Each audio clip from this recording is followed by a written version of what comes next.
पहिली बातमी महत्त्वाची आहे. मुंबईमधल्या कोस्टल रोड संदर्भातली आहे. 14,000 कोटी रुपये खर्चून बांधलेल्या कोस्टल रोडला वर्षभरातच तडे गेल्यात. नेमका हा काय प्रकार आहे तेही आपल्याला बघायचंय. कशामुळे त्यावर पॅचवर्क करण्यात आलं तेही आपल्याला पाहायचंय. दुसरी बातमी 10वीच्या विद्यार्थ्यांसंदर्भातली, त्यांच्या परीक्षेसंदर्भातली. 10वीची परीक्षा आज सुरू होतीये. कॉपी रोखण्यासाठी विशेष अभियान राबवण्यात येतंय. त्या संदर्भातली बातमी आपण पाहू शकू. तिसरी बातमी साहित्य संमेलनासंदर्भातली आहे. दिल्लीमध्ये आज सारस्वतांचा मेळा भरतोय. त्यासाठी पंतप्रधान नरेंद्र मोदी आपण पाहतोय आणि शरद पवार एकाच मंचावर येणार आहे. या संदर्भातली बातमी देखील आपण पाहणार आहोत आज काय विशेष मध्ये. या तीन मोठ्या आणि महत्त्वाच्या घडामोडी आपल्याला आज काय विशेषच्या माध्यमातून जाणून घ्यायच्या आहे.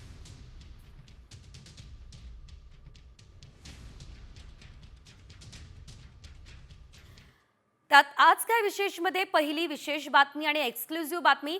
14,000 कोटी रुपये खर्च केलेल्या कोस्टल रोडला तडे गेल्यात. कोस्टल रोडला तडे गेल्यानं हाजी अली ते वरळी पर्यंतच्या रोडवर पॅच वर्क बघायला मिळत आहे. पॅच वर्क केलेला व्हिडिओ व्हायरल झालेला आहे. पीएमए कडून या संदर्भात तात्काळ दखल घेण्यात आली असल्याचंही पाहायला मिळत आहे. सरकारनं देखील बीएमसी कडून या संदर्भात स्पष्टीकरण मागितलं असल्याचं आपल्याला बघायला मिळत आहे. थेट जाऊयात कोस्टल रोडवर. त्या ठिकाणी आमचे प्रतिनिधी गिरीश कांबळे उपस्थित आहेत. त्यांच्याकडून या संदर्भात अधिकची माहिती घेऊयात. मुंबईकरांसाठी महत्त्वाकांक्षी असलेला कोस्टल रोड आता मात्र पॅचवर्कने भरलेला आपल्याला पाहायला मिळतोय. या ठिकाणी आपण बघतोय की संपूर्ण रस्त्यांवर भेगा पडल्यामुळे या ठिकाणी पॅचवर्क करण्यात आलेले आहे आणि या संदर्भातील व्हिडिओ मागील 2-3 दिवसांपासून प्रचंड व्हायरल झाला आणि या व्हिडिओची दखल पीएमओने घेतली आणि या बांधकामावर देखील पीएमओने गंभीर प्रश्न उपस्थित केले. त्यानंतर या संदर्भातील व्हिडिओ हा पालिका प्रशासनाला दाखवण्यात आला आणि हे अशा पद्धतीने पीएमओने दखल घेतलेली आहे आणि ही गंभीर बाब असल्याचं त्यांनी त्या ठिकाणी म्हटलंय. मात्र अशा पद्धतीने 14,000हून अधिक कोटींचा खर्च या कोस्टल रोडवर करण्यात आला. अंतर कमी करण्यासाठी या ठिकाणी हा कोस्टल रोड बांधण्यात आला आहे. परंतु 1 वर्षही पूर्ण झाले नाही संपूर्ण हा कोस्टल रोड पूर्ण होऊन वाहतुकीसाठी खुला करून. मात्र अशा स्थितीत आपण बघतोय की जागोजागी या ठिकाणी खड्डे पडलेत आणि पॅचवर्कचं साम्राज्य आपल्याला पाहायला मिळतंय. व्हिडिओ जर्नलिस्ट रोहितसह गिरीश कांबळे, साम टीव्ही, मुंबई. कोस्टल रोडला तडे गेलेले आहेत आणि साम टीव्हीची एक्सक्लुझिव्ह बातमी आपण पाहतोय. व्हिडिओ व्हायरल झालेला आहे. पीएमए कडून या संदर्भात तात्काळ दखल घेण्यात आली आहे. मात्र सरकारचा हा ड्रीम प्रोजेक्ट 14,000 कोटी रुपयांचा खर्च आणि एवढा खर्च करून सुद्धा अशा प्रकारे जर तडे या कोस्टल रोडला जात असतील तर निश्चितच ही निंदनीय बाब आहे. ग्राफिक्सच्या माध्यमातून आपण जाणून घेतोय हा कोस्टल रोड कसा 14,000 कोटी रुपयांनी तयार झालेला हा कोस्टल रोड आता खराब होत चाललेला आहे. हाजी अली आणि परळी दरम्यानचा भाग प्रभावित झालेला आहे. पंतप्रधान कार्यालयाकडून तात्काळ दखल घेण्यात आली. मुख्य सचिवांकडून देखील माहिती मागवण्यात आलेली आहे.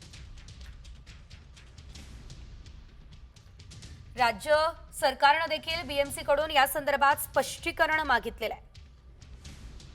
कोस्टल रोडवर आधी आपण पाहतोय गळती झालेली होती आणि त्यानंतर आता तडे सुद्धा गेलेले आहेत. त्यामुळे या कामाच्या दर्जावरती प्रश्न उपस्थित झालेला आहे.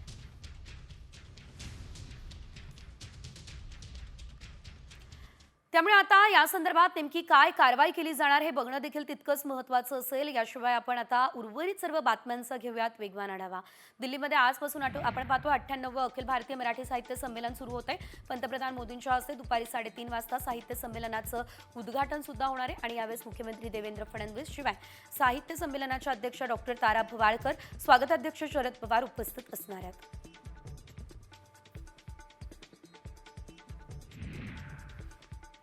मराठी साहित्य संमेलनासाठी महाजन शिंदे एक्सप्रेस पुण्याहून दिल्लीला रवाना झाले आणि या विशेष ट्रेनच्या प्रत्येक बोगीला गडकिल्ल्यांची नावं देण्यात आली. 1200 प्रवासी या ट्रेनमध्ये असल्यानं प्रवासातच त्यांचं संमेलन भरलं.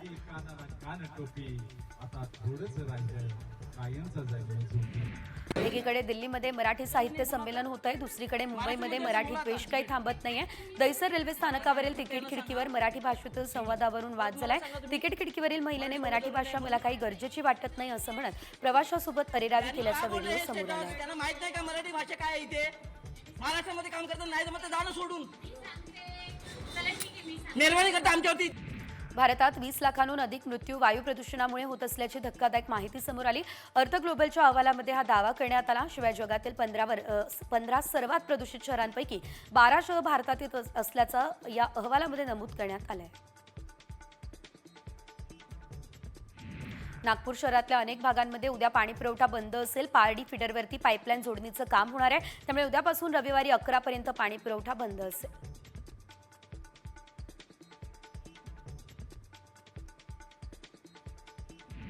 जीबीएसच्या धास्तीने कुक्कुट व्यवसायाला राज्यभरात मोठा फटका बसला. दररोजच्या विक्रीमध्ये सुमारे 400 मेट्रिक टन घट झाली. सोबतच प्रति किलो चिकनचे दर सुमारे 20 रुपयांनी कमी झाले.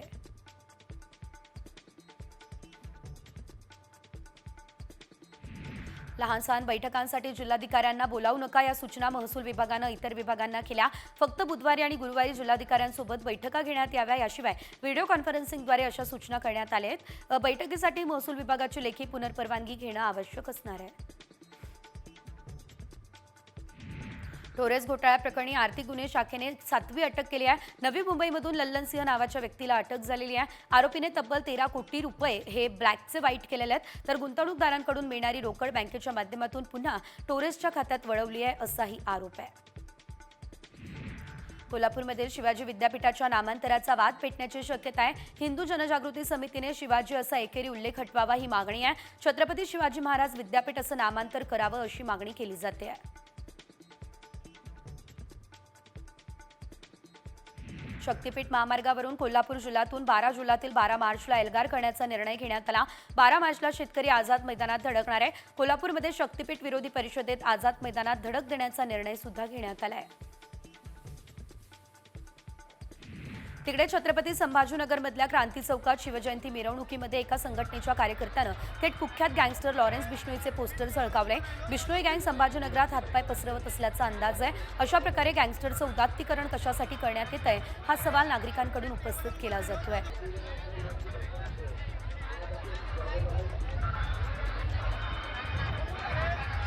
तुळजापूर ड्रग्ज प्रकरणातील 3 आरोपींना 9 दिवसांची वाढीव पोलीस कोठडी सुनावण्यात आली.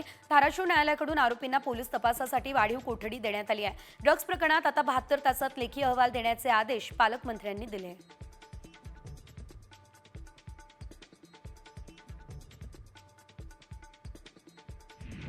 चॅम्पियन्स ट्रॉफी स्पर्धेत टीम इंडियाने विजयी सलामी दिली. पहिल्याच सामन्यामध्ये टीम इंडियाने बांगलादेशचा पराभव केला. बांगलादेशने टीम इंडियासमोर 229 धावांचं आव्हान ठेवलं.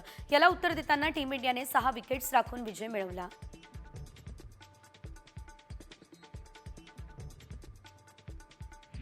चॅम्पियन्स ट्रॉफी स्पर्धेत टीम इंडियाचा विजय झाला. बांगलादेशला 230 धावांच्या आत रोखण्यात मोहम्मद शमीने निर्णायक भूमिका बजावली. शमीने टीम इंडियासाठी सर्वात जास्त 5 विकेट्स घेतल्या.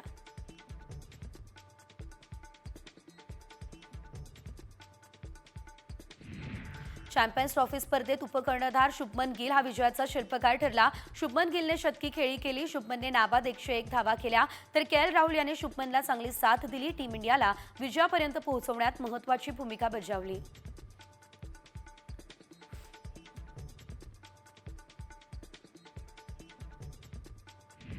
मध्य प्रदेशनंतर आता गोव्यात देखील छत्रपती संभाजी महाराजांच्या आयुष्यावर आधारित चित्रपट छावा हा टॅक्स फ्री झालाय. गोव्याचे मुख्यमंत्री प्रमोद सावंत यांनी समाज माध्यमांमध्ये व्हिडिओ पोस्ट करत या संदर्भात घोषणा केलेली आहे. छावा चित्रपट मध्य प्रदेशात टॅक्स फ्री करण्यात आला. मुख्यमंत्री मोहन यादव यांनी एका कार्यक्रमात याची घोषणा केली. जो कोणी छावा चित्रपट बघेल त्याला संभाजी महाराजांच्या आयुष्यातील विविध घटना कळतील असं मुख्यमंत्री यादव यांनी घोषणा करत असताना म्हटलंय.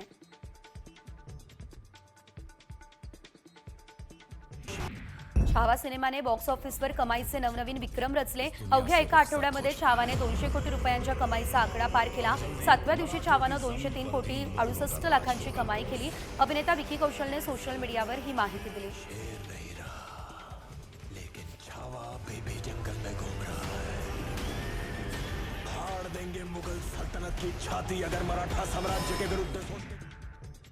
मंत्री धनंजय मुंडेंवर कृषी विभागातील घोटाळ्यांचे गंभीर आरोप करत तब्बल 300 कोटी रुपयांचा घोटाळा झाला हा दावा भाजपचे आमदार सुरेश धसांनी केला.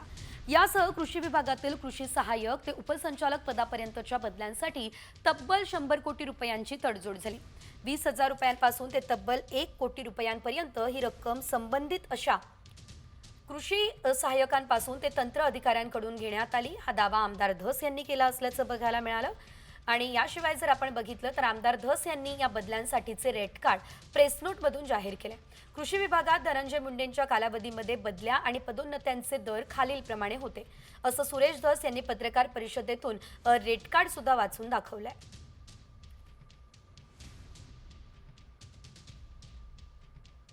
जे भारतीय किसान संघ आहे बर का, ही संलग्न आहे ना RSS, यांचं पत्र फाडलंय ना. मग आता काय करायचं ते तुम्हीच निर्णय घ्या ना, आम्हाला काय करायचं. आणि एका अधिकाऱ्याने मला नाव न सांगण्याच्या अटीवर सांगितलं, हे माझ्या समोर पत्र घेऊन फाडलंय, ते बी आकाने फाडलंय. तर विविध पदांच्या बदल्यांसाठीचं धसांनी वाचून दाखवलेलं रेट कार्ड बघूयात आपण. तंत्र अधिकारी खते 1 कोटी, कृषी अधिकारी खते 60 लाख, तंत्र अधिकारी बियाणे 25 लाख, कृषी अधिकारी बियाणे 15 लाख. कृषी विभाग बदल्यांचं रेट कार्ड, कृषी उपसंचालक बियाणे 80 लाख, तंत्र अधिकारी आणि कीटकनाशके 50 लाख अशा प्रकारचं हे रेट कार्ड असल्याचं बघायला मिळतंय. कृषी अधिकारी कीटकनाशके 30 लाख रुपये आणि कृषी उपसंचालक 5 लाख रुपये, उपविभागीय कृषी अधिकारी 7 लाख, तालुका कृषी अधिकारी 5 लाख.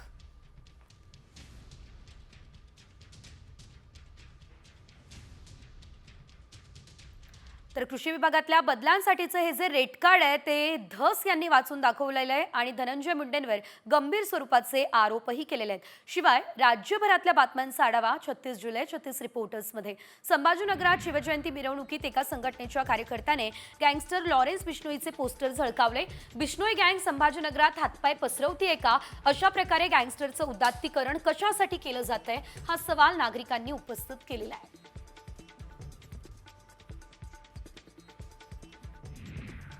जय नवघरे स्पोर्ट्स आसरा, जय हिंद क्रीडा मंडळ वरोरा. वाशीमधल्या मंगळूरपीरमध्ये बिरबलनाथ महाराज यात्रेच्या निमित्तानं आमदार चषक कबड्डी स्पर्धेचं आयोजन करण्यात आलं.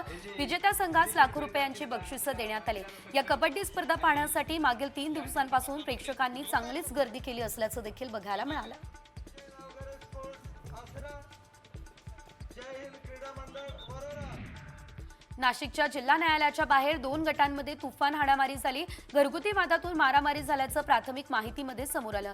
या भांडणामध्ये पुरुषांसह महिला देखील एकमेकांना भिडल्याचं बघायला मिळालं.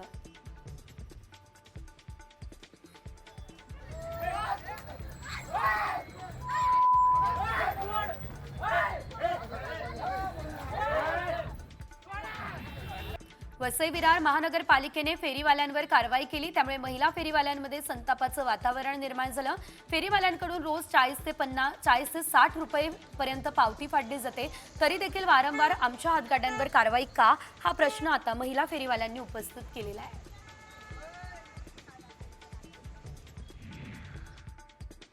लातूर जिल्ह्यातल्या मुरुड ग्रामीण रुग्णालयाच्या जीर्ण इमारतीचा भाग कोसळलाय. रुग्णालयात आलेले रुग्ण थोडक्यात वाचलेले आहेत. रुग्णालयाची इमारत जीर्ण झाली आहे. या ठिकाणी येणाऱ्या रुग्णांसह वैद्यकीय अधिकाऱ्यांचा जीव सुद्धा धोक्यात आहे.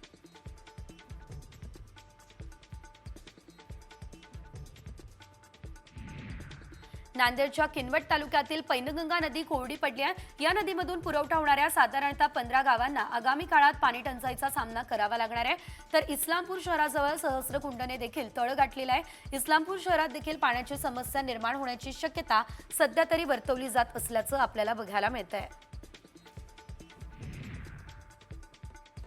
शेतकऱ्यांच्या संपूर्ण कर्जमुक्तीसाठी रघुनाथदादा पाटलांच्या नेतृत्वाखाली शेतकरी संघटनांनी एल्गार पुकारला असल्याचं आपल्याला बघायला मिळतंय. याशिवाय अहिल्यानगरच्या श्रीरामपूरमध्ये शेतकरी जनजागृती अभियान सुरू झालंय. 19 मार्च रोजी पुण्यात आयुक्त कार्यालयास घेराव घालण्याचा इशारा रघुनाथदादा पाटलांनी दिलेला आहे.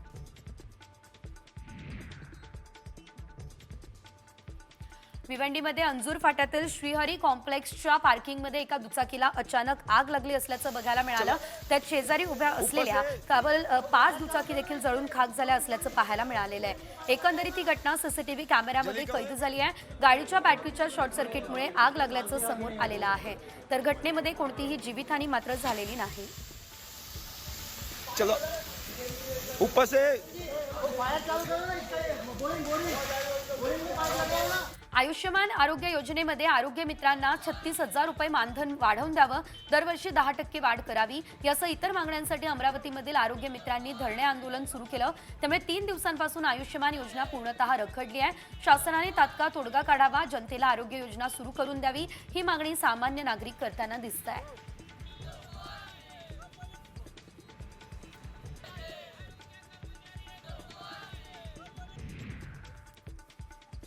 अंबरनाथ या ठिकाणच्या पालेगाव परिसरात लँडस्केप हेरिटेज संकुलाच्या पार्किंगमध्ये इलेक्ट्रिक गाडीला आग लागली. बाजूला उभ्या असलेल्या 12 गाड्यांचा कोळसा झाला. इलेक्ट्रिक गाड्यांच्या सुरक्षिततेवर पुन्हा एकदा त्यामुळे प्रश्नचिन्ह उपस्थित झालेलं आहे.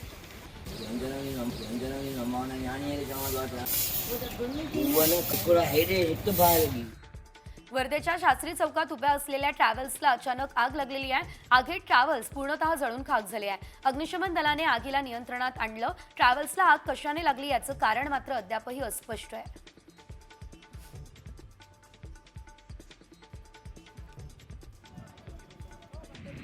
कल्याण वालधुनी पुलावर धावत्या दुचाकीने पेट घेतला. सुदैवानं कोणती जीवितहानी झालेली नाही. आगीमध्ये बाईक जळून खाक झाली आहे.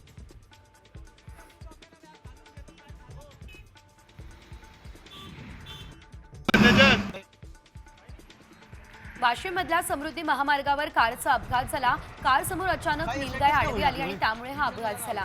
अहिल्यानगरहून 4 प्रवासी प्रयागराजसाठी जात असताना हा अपघात घडला. कारच्या धडकेत एकाचा मृत्यू झालाय आणि 1 जण जखमी आहे.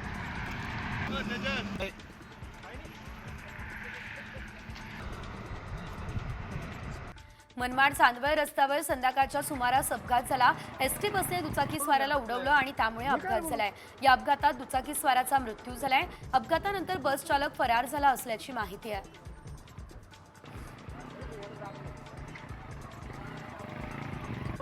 पुणे सातारा महामार्गावरील हरिश्चंद्र गावाच्या हद्दीमध्ये 17 सीटर मिनी बसचा अपघात झालेला आहे. पुलाच्या कामासाठी खोदलेला खड्डा चुकवत असताना चालकाचं बसवरील नियंत्रण सुटलं आणि त्यामुळे हा अपघात घडलेला आहे.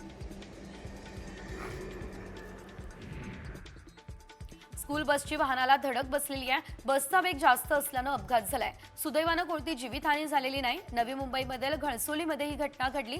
या अपघातामुळे शाळेच्या वाहन चालकांसाठी असलेले नियम पाळले जात आहे की नाही हा प्रश्न पुन्हा एकदा उपस्थित झालेला आहे.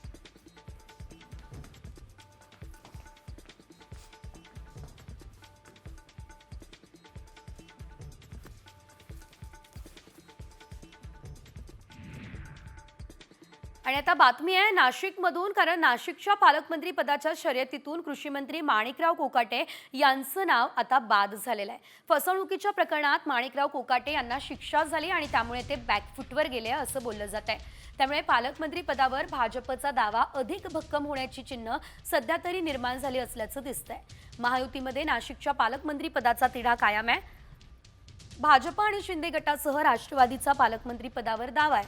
मात्र आता आजी माजी कृषी मंत्र्यांच्या कारनाम्यांमुळे राष्ट्रवादी बॅकफुटवर गेली आहे. त्याचा फायदा भाजप आणि शिवसेनेला होण्याची शक्यता सध्या तरी वर्तवली जाते. माणिकराव कोकाटे यांना काल खरं तर न्यायालयानं शिक्षा सुनावली आणि त्यानंतर आता माणिकराव कोकाटे हे पालकमंत्री पदाच्या शर्यतीतून बाद झालेले आहेत. तर कृषी मंत्री माणिकराव कोकाटे यांच्यावरच्या न्यायालयात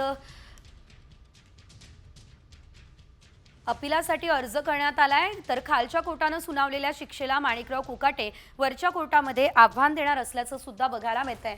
कालच कोकाटे यांना जामीन मंजूर झालाय शासनाच्या सदनिका फसवणूक करून. याशिवाय आपण पाहतोय या प्रकरणामध्ये दस्तऐवजांची फेरफार करून आणि या सदनिका लाटल्या प्रकरणी कोकाटे आणि त्यांच्या बंधूंना 2 वर्षांची शिक्षा झाली आहे. अतिरिक्त मुख्य दंडाधिकारी आणि न्याय दंडाधिकारी यांच्या निर्णयाविरोधात कोकाटे यांचा सत्र न्यायालयामध्ये अर्ज सुद्धा करण्यात आला असल्याचं एकंदरीत सध्या तरी आपल्याला बघायला मिळत आहे. त्यामुळे माणिकराव कोकाटे आता शिक्षेला आव्हान देणार आहेत.